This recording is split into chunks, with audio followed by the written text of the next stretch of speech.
I've been thinking a lot recently about my intentions for this new season we're in. Normally, I make a list of all of the cozy, atmospheric books I want to read and the movies and shows that I want to watch. I think about the candles I need to buy in order to create the perfect fall ambiance. Maybe I'll go shopping for some new fall decor. And all of this planning and crafting of the perfect fall has been getting earlier and earlier each year, and now we're pressured to start getting into the fall spirit in August when it's still 90 degrees outside. But then I started reading this book, Autumn by Ali Smith, and it's really making me rethink how I view and participate in this season. The way that autumn is described in this book is simply as the changing of the seasons, paralleled with the changing nature of the relationships in our own lives. This book follows two main characters, a woman named Elizabeth and her elderly best friend Daniel, whom she met as a child. In the present day, Daniel is dying, and Elizabeth comes to visit him often, even though he's usually sleeping. We get snippets of their lifelong friendship and get to see how Daniel has shaped Elizabeth into the adult she is today. Maybe it's because this is written by a Scottish author, and in the UK they don't have quite as much of a fall craze as we have here in the US, but it's honestly been so refreshing to read something that's not just perfectly engineered by the publishing industry to hit on that nostalgic, cozy, early 2000s fall. Recently, I've just been exhausted by the pressure that surrounds this time of year to have the most perfect, Pinterest-worthy fall, and in order to do that, you have to curate the perfect TBR and watch lists and constantly be consuming fall-related media. And don't get me wrong, I am 100% a fall girly. This is my absolute favorite season and I look forward to it all year round. But this consumerism and escapism-centered fall that we've created is so far removed from the actual meaning of fall. And there's nothing wrong with wanting to watch or read something that transports you to this idealized version of fall. I mean, I love it too. I have a whole list of movies and shows that I watch every year to get into the fall spirit. But I also think it's really important to be aware of your consumption of these fantasies. It's one thing to want to escape now and then into another world, but it's another to be constantly absorbed in the fantasy that you don't realize the changes that are happening all around you. I want to read a page from this book that I found really beautiful and I think perfectly encapsulates the subtle changes of fall that you might miss if you're not looking. A minute ago it was June. Now the weather is September. The crops are high, about to be cut, bright, golden. November, unimaginable, just a month away. The days are still warm, the air and the shadows sharper. The nights are sooner, chillier, the light a little less each time. Dark at 7:30, dark at 7:15, dark at 7.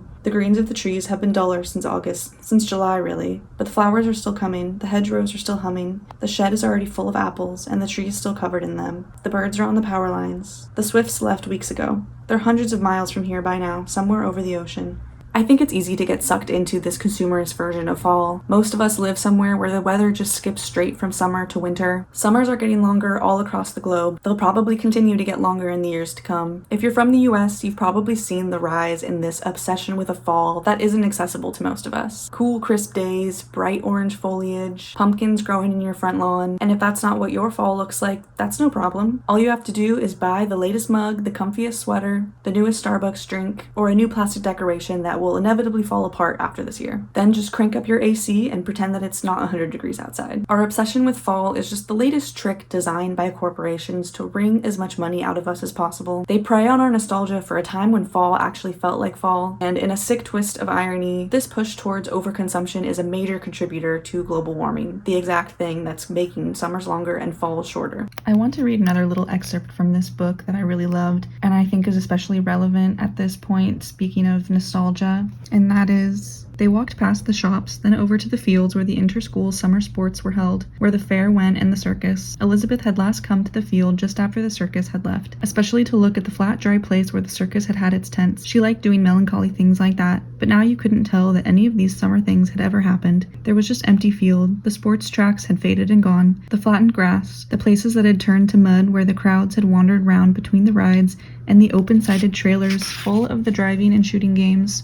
The ghost circus ring, nothing but grass. Somehow this wasn't the same as melancholy. It was something else, about how melancholy and nostalgia weren't relevant in the slightest. Things just happened, then they were over. Time just passed. Partly it felt unpleasant to think like that, rude even. Partly it felt good, Kind of a relief. So what's the alternative? How do we opt out of this hyper-consumerist autumn hellscape? To be honest, I'm not all the way there yet. I still dream of a fall like the ones depicted in my favorite media, like Over the Garden Wall, When Harry Met Sally, or Fantastic Mr. Fox. And I do love a good apple spiced candle or a pumpkin latte from a local coffee shop, of course, fuck Starbucks. But this year especially, I'm really trying to accept that I will probably never live somewhere that has a true fall. I love where I live, and there are so many other things to be grateful for, like being close to my friends and my family. Today I went on a walk through my neighborhood, and even though I was sweating through my shirt at 10 a.m., I noticed so much change around me. If I'd cooped myself up in my house like I normally do, trying to pretend that I was anywhere else, I never would have noticed these glaring changes all around me. And I know I still have it pretty good. We may not have bright orange trees, but we do have crunchy leaves covering the ground, an occasional cool breeze, and a few trees starting to change color. But I promise wherever you live, there's something in your environment that signals the changing of the season. Notice the time the sun goes down each night, slowly creeping earlier and earlier. Watch for the kids lining up for the school bus in their new shoes and backpacks. Listen to the cheers from the Friday night football games. Notice which flowers are in bloom and which are dropping their seeds for the next cycle of growth. I think it's easy to overconsume books at this time of year as well. We pack our TBRs with dozens of books that we've been promised will have the perfect fall atmosphere. I realize this is a bit ironic since my last video was literally fall book recommendations, but hey, nobody's perfect. This is a good time to remember that you don't need to read a million books just to chase the feeling of fall. I think it's great to have some form of escapism, especially with everything going on in the world right now, but it's equally important to be present in your own life. And personally, I feel much more in the fall spirit when I'm connecting to the earth rather than reading about an idealized version of nature. And when you do want that escapism, try to go slow, savor the writing and the atmosphere, and try to take something away from what you're reading that you can apply to your real life. All that being said, I'm really loving Autumn by Ali Smith. I got this book secondhand from I think a Half Price Books, and I highly recommend buying books secondhand whenever you can. This one is extra special because whoever had it before me annotated it a bit, so now it's like I'm having a conversation with a complete stranger and getting a glimpse into their mind and what they find interesting about this book. Like, I can tell that this person is really into humor since so far they've mostly underlined the funny parts. Getting into the actual book, this has a writing style that just works so well for me. It's simple yet so beautiful and lyrical. I am really flying through this book. I mean, the words are huge to be honest, but the flow of the writing just makes me want to keep flowing with it. It's so addicting. I didn't know how I was going to feel about this book, to be honest. It has pretty mixed reviews, and I honestly can't remember the last time I read a lit fic, let alone a book about Brexit, which as an American I don't know a ton about. But this is really just a beautiful book about real people and their relationships to each other, and it really uses autumn as a way to illustrate change and new beginnings in a very tumultuous time. It's also been really interesting to parallel a 2016 in England with the version of 2016 that I experienced as an American. I mean, with everything that Trump has done and the vitriol he's spread, but it is really nice to have a story of hope for humanity in a time where people do and say things that are so unimaginably hateful. And being able to see the relationship between Elizabeth and Daniel grow has been really beautiful to watch, while also seeing Elizabeth's relationship with her mother deteriorate as she grows and changes under Daniel's tutelage. So I'm gonna keep reading this, and I'll probably come back with a lot more thoughts when I'm done.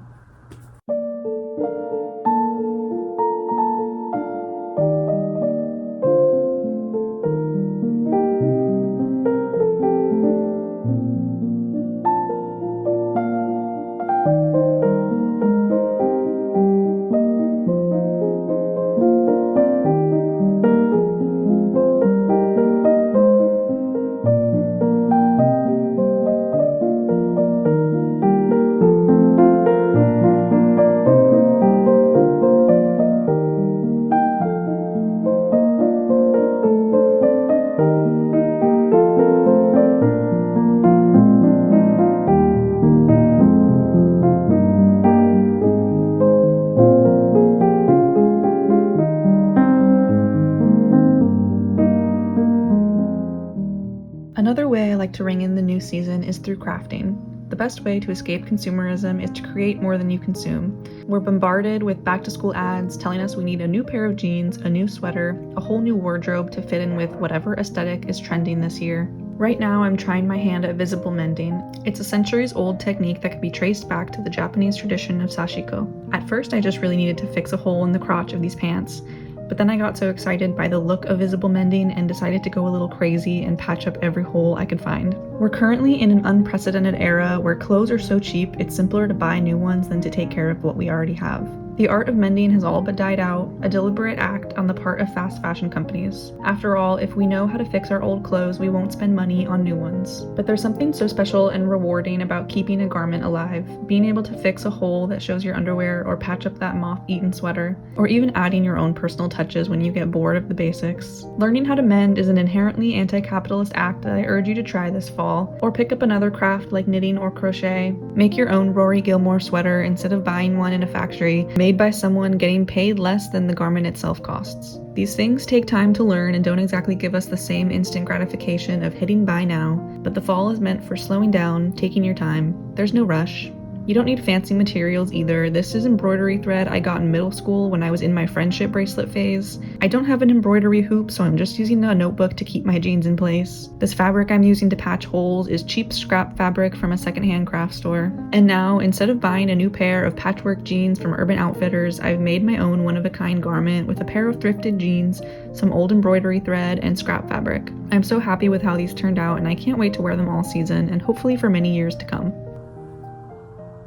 Okay, so I just finished reading Autumn and I'm just in love with this. I loved getting even more insight into the nature of Daniel and Elizabeth's friendship. We also get to see the time where Elizabeth lost touch with Daniel, but his lessons and stories still stay with her and really changed the trajectory of her life. I also absolutely loved Elizabeth's mom's character arc throughout this. She was a pretty insignificant and kind of flat character towards the beginning. Classic absent-minded mom who is borderline negligent, at least in the flashbacks we see from Elizabeth's perspective. And this is part of the reason that Daniel played such a big role in her childhood. He was practically her babysitter. And then when Elizabeth is an adult, the mom is pretty moody and likes to complain about everything. But then something happens towards the end that makes her do a complete 180. And I guess, spoiler warning, she falls in love with a woman. And now she's just always smiling and laughing. And she's even getting in trouble for being loud and angry about the recent immigration policies. I don't know. It just made me so happy. Like, yeah, sometimes you just need a gay lover in your life to make you a better person. And of course, the writing remained just as beautiful as the beginning. I loved how the passage of time in this book really felt so accurate to how it feels in real life. We're bobbing around between these pretty vibrant memories and then mundane present day events. And she notes every time another month passes and how fast the time feels like it's going, and also what it feels like to be there in that moment. It just felt so realistic, but done in such a beautiful, poetic way. And again, it's just so interesting to compare this period of political unrest in the UK with the last decade of events in the US and all across the globe. And I think this book did a really good job of acknowledging that horrible things are happening, but it doesn't get weighed down in the despair and hopelessness of those events. It really just emphasizes the beauty in mundanity and being able to continue on with your life and just spread a little bit of hope to the people in your own life. And sure, you could argue that this book is a little bit limited in scope and maybe lacks intersectionality, and I would agree with that, but it is a book written by a white woman about white people, mostly for white people, so I wasn't really expecting too much from it in that regard. But overall, I just think this was really well done. It was very simple but really impactful for me, and I'm also really interested in reading the other 3 books in her seasonal quartet and matching them up to the season I'm in, so winter will be up next. I also just got a copy of How to Be Both at another used bookstore, so now that I know that I like Ali Smith's writing, I'm really excited to get into that one. Okay, well, if you've made it this far, thank you so much for watching. I hope this doesn't come across as too negative of a video. I'm definitely still in the process of trying to find the balance between craving that cozy, nostalgic fall and not wanting to get sucked into the overconsumption of it all, which I think is a fine line. So I hope you all are able to start finding that balance with me, or not. Do whatever you want. If absorbing yourself in escapism is the only way you can get through the day, then go for it. I love that for you. But regardless, I hope you can slow down, take a break, and just really enjoy this season of winding down. And I really just needed to get all of these ideas out that I was hung up on, but I'm already planning my next videos that hopefully will give more of a cozy vibe while continuing to promote underconsumption. I truly love this season more than anything. So anyway, if you liked this video, consider giving it a like, maybe subscribe if you feel like it. Let me know in the comments what your favorite part of fall is. I'll see you in the next video. Bye!